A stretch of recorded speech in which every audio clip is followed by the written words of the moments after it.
weekend game plan gets out into the community with Suburban Newspaper's sports editor Mark Lidbetter and the Amateur Sports Report.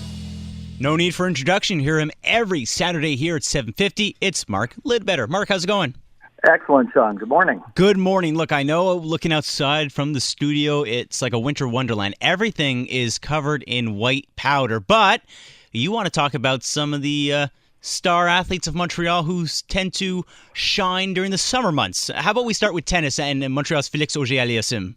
Yeah, Felix is the male junior player of the year. That's for a second consecutive year after he shared the honors with Denis Shapovalov last year. By the way, Shapovalov is Tennis Canada's male tennis player of the year. The 17-year-old, he made his way onto the pro circuit, where he worked his way up to number 162 in the world. He claimed his second career ITF pro circuit crown in Sherbrooke, right here in Quebec, in March, before winning the Lyon Challenger in France in June. And with the victory at the age of 15 years and 10 months, he became the seventh youngest player to win an ATP Challenger. Then he'd add a second challenger in Seville, Spain in September, a triumph that made him the youngest player to debut in the top 200 world rankings since Rafa Nadal in 2002. So some pretty heady company he's keeping. Yeah, no doubt. And talking about Félix Auger-Aliassime, he was invited, I recall, last month by Roger Federer to train with him in Dubai. Auger-Aliassime, one of the rising stars. It's weird, Mark. I mean, you don't think of Canada being one of the hotbeds for tennis, but you got Raonic and Shapovalov and Auger-Aliassime, and on the women's side, even though Jeannie is struggling, Jeannie had a couple good years, 5 years ago, I guess you could say. It looks like we're a bit of a tennis country in some regards.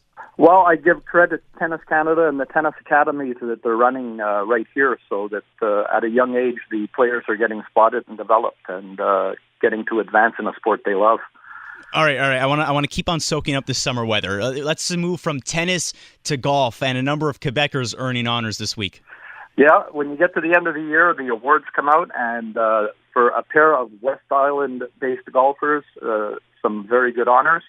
The future links driven by Akira National Junior Order of Merit for 2017 went to Chrysler Van Det of Beaconsfield and Celeste Dow of Ville-Perrot.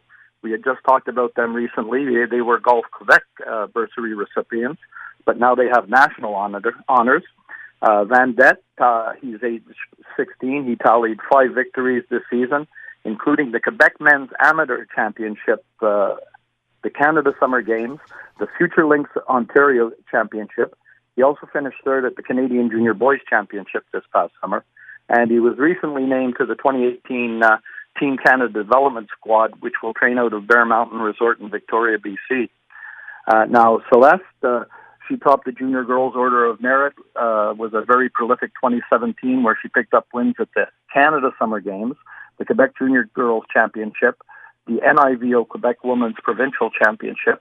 Even in the States, she was at the U.S. Junior Girls Qualifier in Massachusetts, and the Future Links Championship of the CGJE Quebec Junior Open. And the 16-year-old represented Canada at the World Junior Girls Championship last September in Ottawa. So some up-and-comers, again, another summer sport that we're starting to excel at. Absolutely, and when you think of Canadian golf, naturally, you have to go back to Mike Weir and what an explosion the sport enjoyed in this province, in this country, after Weir won the Masters back in 2003. Dave, you're a golfer at all? You play any golf? Haven't golfed in years. Really? So you could break 100? I used to break 100, yes. Now probably I would go to 105. If you want to hang out with players like Christopher Van Det, you got to be shooting low 70s, high 60s. So you got some ways to go, Dave. Maybe give me 4 or 5 games on the links. And all you need is to buy one of those late-night golf infomercials where it's like 3 easy payments of $39.99. Yeah. It'll fix your game entirely, I promise you. Perfect. If not, you're just buying the wrong product. Yeah, but Dave didn't say that the 100 that he broke was the clubs out of frustration. Yeah. Well, and he wasn't talking about the front. He was only talking about the front 9 when he was talking about breaking 100. Oh, you have to do 18? Yes, sorry, Dave, and it's not mini putt either.